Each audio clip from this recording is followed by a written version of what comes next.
प्रश्न पूछना है तो यह पूछिए कि इस ऑपरेशन में क्या हमारे जाबाज सैनिकों को कोई क्षति हुई है, तो उसका उत्तर है नहीं।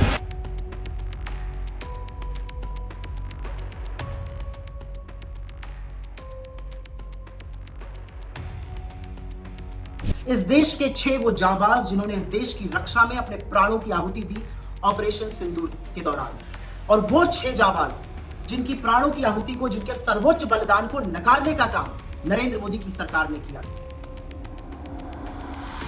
पहली बार government releases name of personnel killed during operation Sindoor. Operation Sindoor में मारे गए जो ब्रेव हार्ट हैं, उनका पहली बार सरकार ने नाम निकाला। देश ने इनका नाम क्या सच में छुपा के रखा था? क्या भारत में बीते 1 साल से इनके परिवारजनों को इनके बारे में पता ही नहीं था? आज सरकार का भी विश्लेषण होगा जिसने यह कहा कि कोई शहीद नहीं हुआ, और आज विपक्ष का भी विश्लेषण होगा जो यह कह रहा है कि आज तक सरकार ने इनका नाम बाहर नहीं निकाला। नमस्कार साथियों, स्वागत है आप सभी का अंकित इंस्पायर्स इंडिया पर। मैं हूं अंकित अवस्थी। ऑपरेशन सिंदूर बीते साल मई में हुआ वो भारतीय सेना का गौरव साहस कृत्य जिसकी चर्चा दुनिया भर में रही। इतनी चर्चा कि हमारे देश में आतंकी हमला करने वाले आतंकियों को उनके ठिकानों में घुसकर निशाना बनाया गया। लेकिन ट्रंप का नैरेटिव बीच में आ गया। कहा कि भारत और पाकिस्तान के बीच हमने सीज फायर करवाया। ट्रंप पकड़े ना जाते अगर वो फाइटर जेट्स के झूठे नंबर क्लेम ना करते। 5 फाइटर जेट से शुरू हुए ट्रंप 11 फाइटर जेट तक की खबरें साल के अंदर देते चले गए। 5 गिरे थे, 6 गिरे थे, 7 गिरे थे। तब जाकर लोगों को लगा कि ट्रंप पाकिस्तान की तरफ से दिए गए झूठे डेटा को बस बोलते चले जा रहे हैं। पकड़ में सबको आ गया कि ये एक फेक नैरेटिव है। तभी जाकर ट्रंप अब लगभग चुप हो गए हैं। वो अब इस तरह की बातें नहीं करते हैं। खैर, जो भी हो, पाकिस्तान ने जो नैरेटिव चलाया वो क्वेश्चन देशवासियों में भी आया, और जब पाकिस्तान का चलाया क्वेश्चन देशवासियों में आया तो उनका प्रतिनिधित्व संसद में करता हुआ विपक्ष सरकार से सवाल करने लगा। सरकार से सवाल इस बात के कि आप क्लियर क्यों नहीं कर देते कितने फाइटर जेट गिरे, कितने शहीद हुए, कितना हमारा नुकसान हुआ। आज की चर्चा इसलिए क्योंकि हाल में कुछ मीडिया हाउसेस ने हेडलाइंस चलाई। हेडलाइंस ये कि गवर्नमेंट ने पहली बार रिलीज किया है कि ऑपरेशन सिंदूर में 6 सैनिक मारे गए, 6 सैनिक शहीद हुए। ये आप हेडलाइंस यहां पर देख सकते हैं, 6 soldier killed in action during operation Sindoor. ऐसी ही एक हेडलाइन एक प्रमुख अखबार ने चलाई जिसने लिखा, पहली बार government releases name of personnel killed during operation Sindoor. Operation Sindoor में मारे गए जो ब्रेव हार्ट हैं, उनका पहली बार सरकार ने नाम निकाला। तो यह सवाल बड़ा रोचक बन गया कि देश में 1 साल बीतने के बाद सरकार ने पहली बार नाम बाहर निकाले। जैसे ही यह हेडलाइन बनने लगी, चर्चा आई हमारे 6 वीर जाबाज सिपाहियों की, सैनिकों की, जिन्होंने ऑपरेशन सिंदूर में अपनी जान शहादत में दी। अब सवाल यह था कि देश ने इनका नाम क्या सच में छुपा के रखा था? क्या भारत में बीते 1 साल से इनके परिवारजनों को इनके बारे में पता ही नहीं था? क्या हमारी देश की मीडिया को इसकी जानकारी नहीं थी कि हमारे देश में कोई शहीद भी हुआ है? हमारी देश की सरकार क्या इतना झूठ बोल गई? इस पर अपोजिशन ने सवाल दागने शुरू किए। अपोजिशन की तरफ से प्रवक्ता पवन खेड़ा जी ने अपने ट्वीट में बकायदा सबके नाम लिखते हुए कहा कि ये वो लोग हैं जिन्होंने ऑपरेशन सिंदूर में अपनी जान गंवाई थी। Instead, for an entire year, BJP government choose to conceal their martyrdom from the nation. सरकार ने अपनी तरफ से इनके नामों को छुपाने का प्रयास किया। The same government that wrap itself in the flag and speak endlessly of nationalism, जो राष्ट्रवाद की बात करते हैं, उन्होंने साल भर तक नाम नहीं निकाले। आज इन पवन खेड़ा जी के इस ट्वीट का भी विश्लेषण हो जाए। जब आप इतने जिम्मेदार विपक्ष की भूमिका में हो तो तथ्यात्मक रूप से आपको सही होना कितना जरूरी है, अदरवाइज फेक नैरेटिव सरकार का और विपक्ष का जिम्मेदारी दोनों की आती है। आज दोनों से सवाल होंगे और दोनों के सवाल को आप और हम केवल और केवल पीछे, क्योंकि इंटरनेट की दुनिया है, मीडिया की दुनिया है, जो भी है वो ऑलरेडी उपलब्ध है, तो अपन सबका विश्लेषण आज करते चलेंगे। आज सरकार का भी विश्लेषण होगा जिसने यह कहा कि कोई शहीद नहीं हुआ, और आज विपक्ष का भी विश्लेषण होगा जो यह कह रहा है कि आज तक सरकार ने इनका नाम बाहर नहीं निकाला। आज सच भी आपके सामने निकाल कर लेकर आएंगे, पूरी तरह से इस पूरे बयान का और सरकार की झूठ का फैक्ट चेक करेंगे। चलिए, तो पूरी हेडलाइंस आपके सामने मैंने रख दी। रक्षा मंत्री जी का बयान, ये आप चाहें तो अभी भी सुन सकते हैं। बयान में उनका एक इतना सा कहना कि साहब हमारे देश में कोई शहीद हुआ, बोले नहीं, तो इसका क्या मायना है वो बताएंगे, क्योंकि विपक्ष का कहना है कि राजनाथ सिंह जी ने संसद में झूठ बोला था, मिसलीड किया था। तो क्या है वो राजनाथ सिंह जी का बयान, आज के सेशन में डिटेल से चर्चा करेंगे। बाय द वे, कल हमने इसी चैनल पर एक जानकारी साझा की थी, एक एक्टिविस्ट थी, पुरुष राइट एक्टिविस्ट थी, उनके साथ में हमने चर्चा की थी पुरुषों के बारे में कि कैसे आजकल आए दिन सुनने में, किस्से सुनने में आ रहे हैं कि लड़कियों ने लड़कों के साथ इस तरह से, अभी जो केतन चेतन शिया वाला मामला हुआ उनकी चर्चा हुई, तो बहुत सारी ऐसी बातें पहली बार पता चली कि पुरुषों के राइट्स ही नहीं है। पुरुष रेप केस नहीं कर सकते, पुरुष के साथ कोई रेप हुआ हो तो वो केस नहीं कर सकते, पुरुष अगर स्टॉक किए जा रहे हैं तो वो उनके बारे में चर्चा नहीं कर सकते। तमाम बातों पर चर्चा हुई है, गंभीर चर्चा। अगर आप सुनना चाहें तो हमने इसी चैनल पर इस टाइटल के नाम से डाला हुआ है, आप उसे सुन सकते हैं। चलिए आगे बढ़ते हैं साथियों, तो इस पूरी खबर को शुरू से शुरू करते हैं। सबसे पहले बात इस हेडलाइन की कि 6 सोल्जर हमारे शहीद हुए, ये एक ट्वीट सोशल मीडिया पर आप तैरता देख सकते हैं।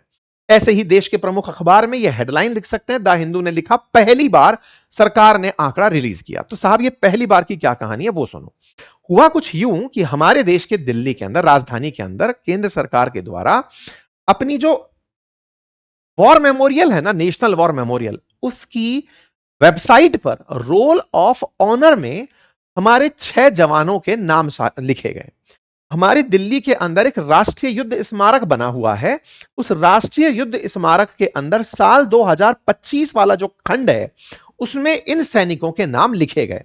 यहां पर राष्ट्रीय युद्ध स्मारक में, नेशनल वॉर मेमोरियल जिसे कहते हैं, वहां पर ग्रेनाइट की 16 गोल दीवारें हैं।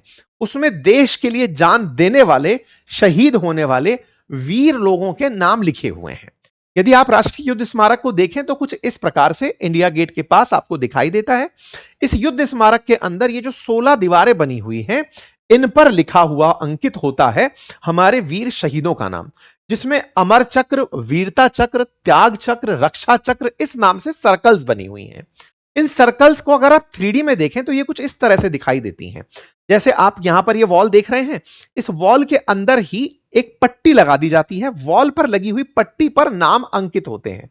ये जो आपको दिख रही हैं ब्रिक्स की सी वो बनी हुई इंडिया गेट के पीछे, ये जो पूरी जगह है, देश के लिए आजादी के बाद से लेकर अब तक जो भी वीर सपूत शहीद हुए हैं उनको जो ऑनर मिला है उसके नाम से इन पट्टियों के ऊपर नाम लिखकर अंकित कर दिए जाते हैं, ताकि जब भी आप दिल्ली पहुंचे और अपने देश के शहीदों को श्रद्धा सुमन अर्पित करना चाहें तो आप उनकी याद में यहां पर समय बिता सकते हैं।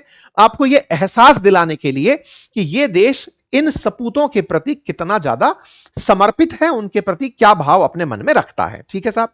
इसी जगह पर एक पट्टी इस प्रकार से लगाई गई, ऑपरेशन सिंदूर 2025, और यहां पर ये 6 नाम, जो 6 नाम हैं उसमें सूबेदार मेजर पवन कुमार, सुनील कुमार, दिनेश कुमार, मुरली नायक, सुनील कुमार सिंह और सुरेंद्र कुमार, ये 6 नाम लिखे हुए हैं। ठीक है साहब। ये 6 नाम और उनकी ये 6 तस्वीरें। तो हुआ क्या? हुआ ये कि इस वॉर मेमोरियल की तख्ती पर ये सारे नाम लिखे गए और वेबसाइट पर इनके नाम आए। ये जब बात निकल कर आई तो अपोजिशन ने, क्योंकि अखबार ने क्या लिखा, इन्हें फर्स्ट, यानी अखबार की एक लाइन जिसमें बहुत जिम्मेदारी से, इसलिए मीडिया का काम होना होता है, अखबार ने लिखा पहली बार गवर्नमेंट ने नाम निकाले। ये बात जैसे ही निकली तो साहब अपोजिशन की तरफ से निकलकर सुप्रिया श्रीनेत्र जी, पवन खेड़ा जी सब आए और उन्होंने इस बात को बहुत बोल्ड लाइंस में लिखा कि साहब पूरी तरह सरकार यह कहती रही कि हमारे देश के अंदर कोई भी अब तक शहीद नहीं हुआ। देयर नेम, अभी तक जो शहीद, द सेम गवर्नमेंट जो इस तरह की बात करती आई, कोई शहीद नहीं हुआ, आज उनके नाम पता चले हैं। यह बात लिखी गई कि राजनाथ सिंह जी ने संसद में झूठ बोला कि एक भी क्षति नहीं हुई, संसद को गुमराह किया, और यह संसद में झूठ बोलना सदन की अवमानना और ब्रीच ऑफ पार्लियामेंट्री प्रिविलेजेस है। तो राजनाथ सिंह जी ने क्या बोला था उस पर भी हम चलेंगे, लेकिन फिलहाल इस पट्टी का इतिहास क्या है वो जान लीजिए कि यह पट्टी पर नाम आया कैसे और क्या सरकार ने वाकई में ये नाम बाहर नहीं निकाले थे। अब उसकी गहराई तक मैं लेकर चलता हूं। क्योंकि कांग्रेस ने काट के बकायदा जो चीज डाली वो ये थी कि राजनाथ सिंह जी ने पार्लियामेंट में कहा था कि क्या हमारे किसी जाबाज को क्षति हुई है, तो राजनाथ सिंह जी ने कहा था नहीं। तो जो यहां पर सुप्रिया श्रीनेत्र जी कह रही हैं कि राजनाथ सिंह जी ने सदन को भ्रमित किया था, वो भ्रमित करने वाली पॉइंट को उन्होंने यहां पर हाईलाइट कर दिया। चलिए अब एक एक करके सारी बातों पर आगे निकलते हैं, क्योंकि देश में इस समय सोशल मीडिया पर सरकार की कि आपने अपने देश में लोग शहीद हुए यह जानकारी बाहर नहीं दी, इस पर सवाल किए जा रहे हैं। और राजनाथ सिंह जी ने सदन में झूठ बोला, यह पार्लियामेंट्री प्रिविलेजेस का गलत उल्लंघन है, इस बारे में भी चर्चा की गई। ठीक है साहब, ये सारे के सारे वो हैं। अब थोड़ा सच्चाई तक पहुंचते हैं। सच्चाई क्या है ये सब जानते हैं कि 22 अप्रैल को जम्मू कश्मीर के पहलगाम में आतंकी हमला हुआ, 26 टूरिस्ट की वहां पर हत्या कर दी गई। भारतीय सेना ने 6-7 तारीख के दिन पाकिस्तान ऑक्यूपाइड कश्मीर में आतंकी ठिकानों पर हमला किया और 100 से अधिक आतंकियों को मार गिराया। भारत पाकिस्तान के बीच में 4 दिन तक हवाई युद्ध चला और 10 मई को जाकर दोनों देशों ने सीज फायर कर लिया। यह आप सभी को जानकारी कई बार दी जा चुकी है। ठीक है, पाकिस्तान ने अपनी तरफ से पूरी तरह कि भाई पाकिस्तान को यह था कि भारत जब जैसे आतंकी हमला जैसे ही हुआ है भारत बदला लेगा, पाकिस्तान को इस बात का भय था और ये ऑपरेशन सिंदूर में हमने अपना बदला लेकर पूरा भी कर दिया। फिर सीज फायर होता है, सीज फायर की जानकारी सब जगह हेडलाइंस बनती हैं, यह भी चर्चा निकलती है कि भारत ने ब्रह्मोस चलाया था। सब तमाम चीजें अब दुनिया के बीच में मल्टीपल टाइम आ चुकी हैं। इमीडिएट सीज फायर 10 मई के दिन ये न्यूज सबके बीच में आ जाती है। अब मैं 10 तारीख को, देखिए ये हेडलाइन है सीज फायर की। अब मैं आपको मीडिया में छपी हुई खबरें दिखा रहा हूं। ये आप 11 मई की खबर देख रहे हैं। 10 मई को सीज फायर हुआ, 11 मई को आप यहां पर एक और अखबार की हेडलाइन देख रहे हैं। देखिए क्या लिखा हुआ है, we lost 5 soldiers in operation Sindoor. उस समय पर हमारी तरफ से जो स्पोक पर्सन बोल रहे थे उन्होंने बकायदा डीजीएमओ की ब्रीफिंग में, जिसकी चर्चा आज अपोजिशन चिल्ला चिल्ला कर रहा है और हेडलाइंस जो बनकर कर रही हैं कि पहली बार ऐसा हुआ, उसको पकड़िए। ये 11 मई को ही हमारी डीजीएमओ की ब्रीफिंग में 5 सोल्जर्स के नाम बता दिए गए थे। ये वो हेडलाइंस है, आप यहां सुन सकते हैं, जहां पर प्रॉपर होमेज देते हुए डीजीएमओ ने जानकारी दी कि हमारे फॉलन कलीग्स, उनके नाम यहां पर बताए। I pay my solemn homage to my 5 fallen colleagues and brothers from the armed forces and civilians who have tragically lost their lives in Operation Sindoor. Our hearts go out to the bereaved families and we express our solidarity to them in this lifetime and beyond at this grave juncture in their lives. Their sacrifices shall always be remembered and spoken of in glowing terms by a grateful nation. We have thus far, ladies and gentlemen, exercised, and my colleague Pramod highlighted this, immense restraint, and our actions have been focused, measured, and non-escalatory. However, any threat to the sovereignty, territorial integrity, and safety of our citizens will be met with decisive force. जय हिंद। 5 का इसलिए बताया क्योंकि एक व्यक्ति घायल रहा था जो बाद में शहीद हुआ, उस ब्रीफिंग तक शहीद नहीं हुए थे, तो यह जानकारी इन्होंने यहां पर दी। ठीक है, दूसरा एविडेंस देखिए साहब, दूसरा एविडेंस है 11 मई का ही। जिन नामों को आपने अभी तख्ती पर डाले देखा, उनमें से एक को कश्मीर के अंदर वहां के जो लेफ्टिनेंट गवर्नर हैं उनके द्वारा, जो वहां के जो राज्यपाल हैं उनके द्वारा श्रद्धांजलि अर्पित करते हुए लेफ्टिनेंट गवर्नर जम्मू कश्मीर के द्वारा, आप यहां पर देख सकते हैं राइफलमैन सुनील कुमार को।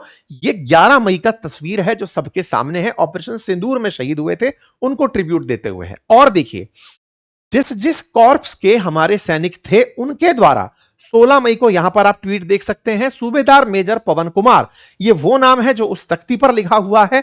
उनकी शहादत के, उनके वैलोर को इनकी कॉर्प ने भी याद किया है। इंटरेस्टिंग बात है कि जो बात आज अपोजिशन की तरफ से खेड़ा साहब लिख रहे हैं, उन्होंने खुद, अगर कांग्रेस की तरफ से देखा जाए तो कांग्रेस ने खुद इन सबको अपनी तरफ से श्रद्धांजलि दी थी। यह भी पिछले साल 12 मई की खबर है जिसे आप यहां चलता हुआ देख रहे हैं। अपोजिशन की तरफ से प्रियंका गांधी वाड्रा जी ने इन सब का, ये जो पवन कुमार जिनका नाम आप सुन रहे हैं, ये सारे के सारे, मुरली नाइक, दिनेश कुमार, ये 12 मई का 2025 का ट्वीट है। इन सबको श्रद्धांजलि पिछले साल दी जा चुकी है। बकायदा हमारे इंडियन एयरफोर्स के चीफ उन ऑपरेशन सिंदूर के अंदर जो शहीद हुए मोगा जी उनके परिवारजनों से मिलने गए, उनके साथ की तस्वीरें आप यहां पर देख सकते हैं। सार्जेंट मोगा की परिवारजनों से मिलते हुए यहां पर तस्वीर। और तो और इस पूरी कहानी में 14 अगस्त 2025 को, क्योंकि 15 अगस्त के दिन गैलेंट्री अवार्ड्स की घोषणा हो, उससे पहले एक रात पहले लिस्ट ऑफ गैलेंट्री अवार्ड के अंदर सभी को जो गैलेंट्री पुरस्कार दिए गए उनके नाम यहां पर मेंशन किए गए। ये आप देख सकते हैं सुनील कुमार देशनायक गैलेंट्री अवार्ड्स के अंदर जिन जिनको ऑपरेशन सिंदूर, बकायदा ऑपरेशन सिंदूर में शहीद होने वालों को गैलेंट्री अवार्ड जो जो दिए गए उनका अनाउंसमेंट हो गया। तो पहला पॉइंट तो ये कि क्या देश को साल भर से यह जानकारी नहीं थी? आंसर है नहीं। सेम टाइम जब ऑपरेशंस की ब्रीफिंग चल रही थी उस समय ये ब्रीफिंग्स दे दी गई थी और बकायदा पब्लिक डोमेन में ये था। तो क्या एक साल से सरकार ने शहीदों का नाम छुपाया? नहीं। तो फिर गलती कहां है? आइए अब राजनाथ सिंह जी के बारे में चलते हैं। असल में राजनाथ सिंह जी से जब ऑपरेशन सिंदूर के बारे में पूछा गया तो जहां तक बात है, मैं यहां तक की बात कर दे रहा हूं, कांग्रेस की तरफ से जो मिसलीडिंग ट्वीट हुआ या पवन खेड़ा जी की तरफ से जो मिसलीडिंग ट्वीट हुआ उसमें जो जानकारी थी ना उसको आप समझ जाइए। अब चलते हैं राजनाथ सिंह जी की तरफ से, इन्होंने कहां मिसलीड किया आप वो देखिए। असल में इन्होंने सदन में बोलते समय none of our soldier were harmed यह बयान दिया। यह है 28 जुलाई का। यह कब है? 2025 के 28 जुलाई का। ऑपरेशन सिंदूर होने के बाद जब सरकार से सवाल पूछे जा रहे थे सदन में, तब आपने यह बयान दिया। इन्होंने अपने बयान में कहा none of our soldier were harmed. क्या यह सच है? बिल्कुल सच है। लेकिन इस सच्चाई को इस तरह से पीआईबी ने फैक्ट चेक किया है कि यहां पर जो मिनिस्टर कहना चाह रहे थे वो कुछ और था, इंटरप्रिटेशन मिसलीडिंग हो गया। कहना क्या चाह रहे थे अब वहां चलते हैं। देखो, मिनिस्ट्री ऑफ डिफेंस की तरफ से यह ट्वीट है 27 जून 2026 का, जिसमें यह बात स्वीकार की गई है कि पिछली साल भी सरकार की तरफ से ही आधिकारिक रूप से उनको शहीदों को सम्मान दिया गया। तो हम झूठ तो क्यों ही बोलेंगे। अगर हम सदन में कुछ बोल रहे हैं तो वो किसी अन्य कंटेक्स्ट में है। सरकार ही जब पुरस्कार दे रही है, सरकार ही अनाउंस कर रही है, तो फिर सदन में जो जानकारी दी गई ये थोड़ी है कि तब आप फैक्ट चेक नहीं कर सकते थे। सदन में क्या कहा गया वो रेफरेंस आज गलत तरीके से यूज किया जा रहा है। कैसे? अब चलिए, हुआ ये कि यहां पर जब राजनाथ सिंह जी सदन में बयान दे रहे थे तो ये पवन खेड़ा जी के द्वारा उनका ये वाला बयान दोबारा से काट कॉपी करके पेस्ट किया गया है। वो ये है कि राजनाथ सिंह जी ने बयान में कितने फाइटर जेट गिरे, ये जो अपोजिशन सवाल पूछ रहा था, इसका जवाब देते हुए कहा कि हमारे देश की विपक्ष को बजाय ये पूछने के कि हमने पाकिस्तान का कितना नुकसान किया, हमने उनका कितना क्षति पहुंचाया, कितने आतंकी मारे, उस बारे में उनकी रुचि ना होकर यह रुचि है कि हमारा कितना नुकसान हुआ। युद्ध में क्षति होती है। हमारे फाइटर जेट्स पर विपक्ष सवाल पूछता है तो जवाब है कि हमारा कोई सैनिक शहीद हुआ, तो जवाब है नहीं हुआ। मतलब कुछ इस तरह से था, अगर आप इस बयान को पूरा सुनेंगे तो सवाल शुरू हुआ था फाइटर जेट्स के ऊपर कि फाइटर जेट्स कितने गिरे, तो इन्होंने कहा कि हमारी कैजुअलिटी कितनी हुई, उसका आंसर है 0। यही वो पॉइंट है जो द्विवेदी साहब जब जाकर विदेशी पत्रकारों को कहे कि हमारा कोई सैनिक शहीद नहीं हुआ। बार बार भारत एक चीज पर लगा हुआ है, वो फाइटर जेट्स की बातों पर है। अब तक जो नहीं पता है देश को वो फाइटर जेट्स कितने गिरे ये नहीं बताया गया है। सरकार की तरफ से जो डेटा उपलब्ध नहीं है वो फाइटर जेट का डेटा नहीं है, मतलब सरकार द्वारा जनता को नहीं दिया गया। सरकार ने अपने जनरल के साथ, जो हमारे सेना के चीफ हैं, उन्होंने इस बात को बोला कि हां हमारे फाइटर जेट गिरे थे। बोले 5-6 गिरे थे? बोले नहीं, कम गिरे थे। कि हम कम या ज्यादा ये नहीं बताएंगे, लेकिन सवाल है कि क्या हमारा कोई जवान शहीद हुआ? बोले नहीं हुआ। इस बात को इन्होंने सदन के अंदर रखा। आज विपक्ष क्या कर रहा है, इनके उस पॉइंट में से ये पॉइंट निकाल कर कि क्या कोई सैनिक शहीद हुआ? नहीं। तो दो चीजों को गलत तरीके से रिप्रेजेंट किया जा रहा है। दो तरीके से क्या रिप्रेजेंट किया जा रहा है विपक्ष के द्वारा? पहली बात, देश को यह बताने का कि ऑपरेशन सिंदूर में कोई शहीद हुआ था, उसकी जानकारी देश को नहीं दी गई। ऐसा नहीं है। आप सबने मेरे साथ तथ्यात्मक रूप से इस चीज को चेक किया, नंबर 1। नंबर 2, राजनाथ सिंह जी ने सदन को मिसलीड किया। आंसर है पार्शियली यस, लेकिन ये इस तरह से पार्शियली यस क्योंकि उन्होंने जो स्टेटमेंट देना शुरू किया था वो फाइटर जेट्स के ऊपर था, लेकिन उसको लंबे समय तक सुनोगे तो यह लगता है कि उन्होंने सैनिकों की शहीद होने को इनकार कर दिया था कि कोई सैनिक शहीद नहीं हुआ। वास्तविकता में फाइटर जेट्स के साथ सैनिक, लेकिन हां आवश्यकता थी सदन में इस बात को विपक्ष उस समय उठाकर इसका स्पष्टीकरण मांगता, क्योंकि खुद सरकार ने 11 मई को डीजीएमओ की बैठक 2025 में यह बात बोल दी थी कि हमारे सैनिक शहीद हुए हैं। ऐसे में अगर जुलाई 26 के दिन राजनाथ सिंह जी सदन में आकर के ये बात बोल रहे हैं तो फैक्चुअली उस समय ही इनको कहा जाता कि सर शहीद तो हुए हैं, लेकिन वो भी जानते थे कि यहां चर्चा फाइटर जेट की हो रही। तो आज इस बात का क्या मकसद है? मकसद ये कि हमारे देश की मेमोरी थोड़ी कमजोर है। अब हमें ऐसा लगता है कि हो सकता है सरकार ने छुपाया ही हो। अब इस तरह के फैक्ट चेक जो हमने आज आपके लिए किए, असल में हमारी जिम्मेदारी फैक्ट चेक की नहीं है, लेकिन मीडिया की एक लाइन अगर वो गलत चली जाती है तो उसका असर देश की राजनीति पर और आपके आत्मविश्वास पर कितना पड़ता है उसका असर दिखाने के लिए मैंने किया।